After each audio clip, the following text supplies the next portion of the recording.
Southampton থেকে ২০১৬ সালে অ্যানফিল্ডে যোগ দেন। মোহাম্মদ সালাহ ও রবার্তো ফার্মিনিওর সাথে দুর্দান্ত আক্রমণ ভাগ গড়ে তোলেন। ২০১৯-২০ মৌসুমে লিভারপুলের ৩০ বছরের খরা কাটিয়ে প্রিমিয়ার লিগে জয়ে রাখেন অবিস্মরণীয় অবদান। ২০১৯ সালে ইউএফা চ্যাম্পিয়ন্স লিগ শিরোপা জয় করেন। ক্লাবের হয়ে ২৫৯ ম্যাচে করেন ১২০টি গোল।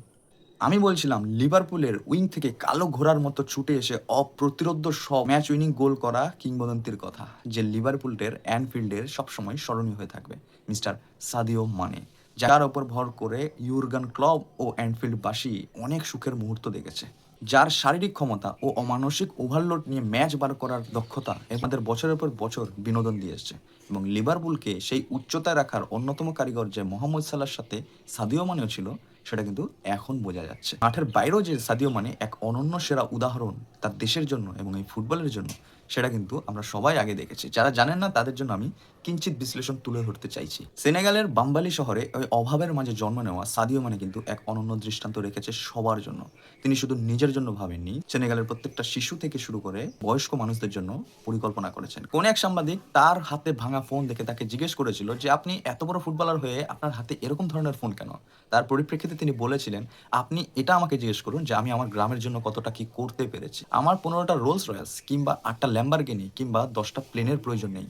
আমি সেই টাকা দিয়ে যদি আমার গ্রামে আর দুস্থ পরিবারদের জন্য কিছু করতে পারি, সেটাই আমার কাছে সব থেকে বড় অ্যাচিভমেন্ট। এবং চিন্তাধারা রাখা সাদিও মানে কিন্তু লিভারপুল থেকে উঠে এসে আরও অনেক বড় কাজ সত্যিই করেছেন তার গ্রামের জন্য। বাম্বালির সন্তানদের জন্য হাসপাতাল গড়েন, স্কুল বানান, করোনা মোকাবেলায় অর্থ দেন, মাঠের ভেতরে তেমনই ফুটবলের ভবিষ্যৎ নিয়ে ভাবেন। লিভারপুলে থাকাকালীন টক্সেথের মসজিদের টয়লেট পরিষ্কার করা হোক বা গোপনে দান, কোথাও কিন্তু ক্যামেরার খোঁজ রাখেননি। আল নাসের হয়ে সৌদি আরবে খেললেও শিকড়ে টান পড়েনি এতটুকু। অভাবের তলানিতে ঢুকতে থাকা নিজের গ্রামটায় অনেক টাকা খরচ করে নিজস্ব কয়েকটা হাসপাতাল বানানো, শিশু শিক্ষায় গতি আনতে আধুনিক বিদ্যালয় গড়ে তোলা, নিরন্ন পরিবারের মুখে ভাত তুলে দেওয়া এবং হাতে অর্থ তুলে দেওয়া, স্কুলে বসিয়ে দেন ফ্রি ইন্টারনেট যাতে সবার সুবিধা হয়, এবং গ্রামবাসীর মুখের দিকে চেয়ে বাদিয়ে ফেলেন এক আধুনিক সড়ক যেখান থেকে মানুষের যাতায়াতের যাতে সুবিধা হয়। এই সব কিছুই তিনি করেছে নিজের গাটের কড়ি খরচা করে, টাকা খরচ করে, যা একটা সরকারের করা উচিত ছিল। তিনি একা করেছেন নিজের অর্জিত অর্থ দিয়ে। এটা হচ্ছে সাদিও মানের অন্যতম সেরা রূপ। রিসেন্টলি আফগানের প্রতিদ্বন্দ্বিতা করার সময় সেনেগালের হয়ে তিনি একটি দুর্দান্ত নজির গড়ে ফেলেছিলেন। মরক্কোর বিরুদ্ধে আফ্রিকা কাপ অফ নেশনস অর্থাৎ অ্যাফকন ফাইনালে যখন 98 মিনিটে পেনাল্টির সিদ্ধান্তে ক্ষুব্ধ হয়ে সতীর্থরা ড্রেসিং রুমে ঢুকে পড়ছেন, তখন একাই উল্টো পথে হাঁটেন সাদিও মানে। সঙ্গে পান গোলকিপার মেন্দিকে। সতীর্থদের ফিরিয়ে আনেন মাঠে, কারণ তার কাছে ম্যাচের রেজাল্টের থেকেও খেলার সম্মান ও আফ্রিকান ফুটবলের ভাবমূর্তি বজায় রাখাটা সবার আগে।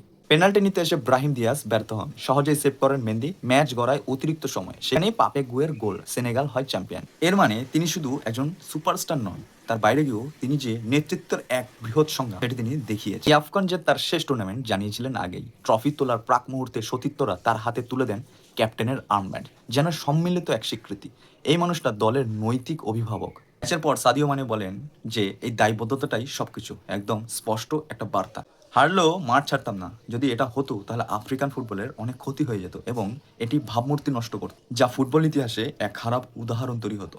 সাদিও মানে এটা কখনো হতে দেবে না। আমার ব্যক্তিগতভাবে খুব ইচ্ছা ছিল সাদিও মানে ও লিওনেল মেসিকে কখনো কোনো একটা দলে খেলতে দেখবো, কারণ মাঠের গেমের বাইরের থেকেও তাদের মন মানসিকতা প্রায় একই, এবং তারা যে আরেকজনের জন্য কিছু করার প্রবণতা বারবার দেখিয়ে এসেছে, সেটা কিন্তু ফুটবলকে আরো উন্নত করেছে এবং দেখিয়েছে মানুষের কাছে অর্থটাই সবকিছু নয়, সেই অর্থটা মানুষের স্বার্থে খরচ করাটাই বরং সবকিছু। এই কিংবদন্তি তুল্য ফুটবলারদের মনে রাখার জন্য আলাদা করে গোলের প্রয়োজন হয় না। তাদের এই কাজগুলোই আগামী প্রজন্মকে ফুটবলার হয়েও মানুষের জন্য কিছু করার তাগিদ যোগাবে, অনুপ্রেরণা যোগাবে।